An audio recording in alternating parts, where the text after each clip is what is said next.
Hello again mga kangani, ito nga pala yung part 2 ko dun sa Atimonan. Ngayon ko nga lang ito na-post kay Agoy.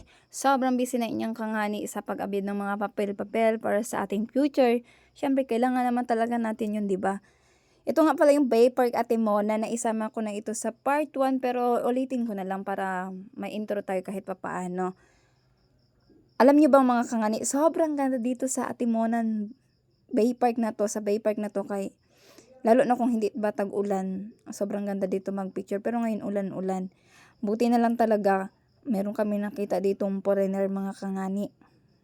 Kaya nakapag-picture kami, kamukha niya kasi yung gumanap na Thor at saka Jesus Christ. Sinabi ko nga yun sa kanya. Sabi niya pa nga sa akin yan, sabi niya, the Lord. Diba? Kilala niya. Ayun nga, tinanong ko siya dyan kung anong pangalan niya. Siya daw si Colin at taga-US siya. Very approachable niya, sobrang bait niya talaga. Hindi ko alam kung anong ginagawa niya. And then pagkatapos, hindi na kami nakapag-ubos sa Sigma nosebleed. Nagbabay na nga kami, no? Nagbabay din siya. And then, ayun, kita namin na dun sa bandang unahan. Kaganda man pala ng motor niya. Ano kang ginagawa niya dito? Pagkatapos nga, pumunta na kami nito kay Sir Ramil, no? Pinuntahan namin kay, may iniintay pa rin naman kami dito na dapat kunin. Kaya, habang wala pa, pumunta muna kami kay Sir Ramil. Ayan nga, nakita na nga namin si Sir Ramil. Ayan. So, si Sir Ramil ngayon ay nagtuturo sa ANGS.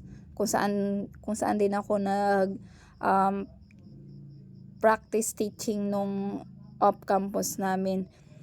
Si Sir Ramil naman ay taga dito lang din sa atin, sa Villa Reyes. And then, pumunta kami sa boarding house niya yan. Naglakad-lakad. So, ayan siya. Kung mapapansin nyo ay wala naman pinagbago kay Sir. Nag-low lang ng konti. Sarang gilip up man si Sir. Ganun pa din naman siya mga kangani. Sobrang kwela, sobrang komedyante pa din. Hindi pwede na hindi ka matawa pag kasama mo siya. Ito nga pala yung boarding house niya. So mag-isa lang talaga siya dyan. Tapos minuksan niya lang. Kinuha niya ang susi. Sobra kadugay makitaan sa susi niya dyan, no? Kaya tawang-tawa kami and then nag-usap lang kami. Alam niyo ba mga kangani, sobrang bait ng taong ito. Napaka-humble niya, kahit master teacher na siya ngayon. Yun. Aroy, wapa man niya nakita ng susi. Nasaan niya kaya nilagay ito, baka nakalimutan niya. Ayun naman pala mga kangani, nasa wallet lang naman pala. Akala ko naiwan na, hindi sana kami makapasok nito. Yun nga, nag-usap-usap lang kami no, habang binubuksan niya yan. Tapos pagkabukas niya, ito ang nangyari mga kangani. Hay! Hala! Nagbaha man yan yung gili! Nagtanong ba na? Hoy, Ara, tingnan mo! Oh, hala!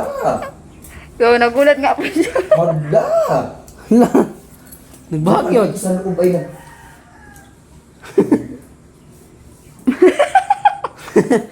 Kaya pala kayong dalawa yung pinapunta dito. Sakto Oh ka. my God! Nagbaha! Hala! Yung balay, kita na magdagat. Kita ng Romel? So, suod Romel, magtiil lang. Pasagan! Timing talaga. Wala, tingnan mo nga. Very Romel. timing. Baka ito dito galing ang...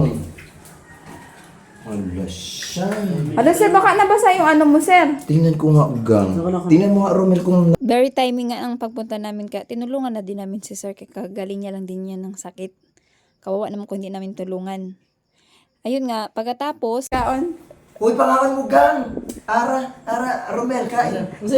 Sus na dire. Tanawan ninyo kung sa mga Ay, sasa. Yan, adobo, kalami ani. Kantos naman din, ani. Simutan. Ano isa na may katuig.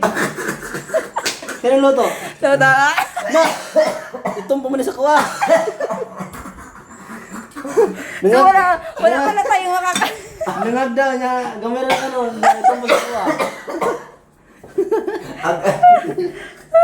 Masalik ka. Uling. Ano sa kanuna mo dira, sir? Uling na marihin ang pak na ginuto. Dito mga angay. Pangulik na lang. Umuwi na nga rin kami pagkatapos yan mga kangani. So hanggang dito lang. Bye-bye!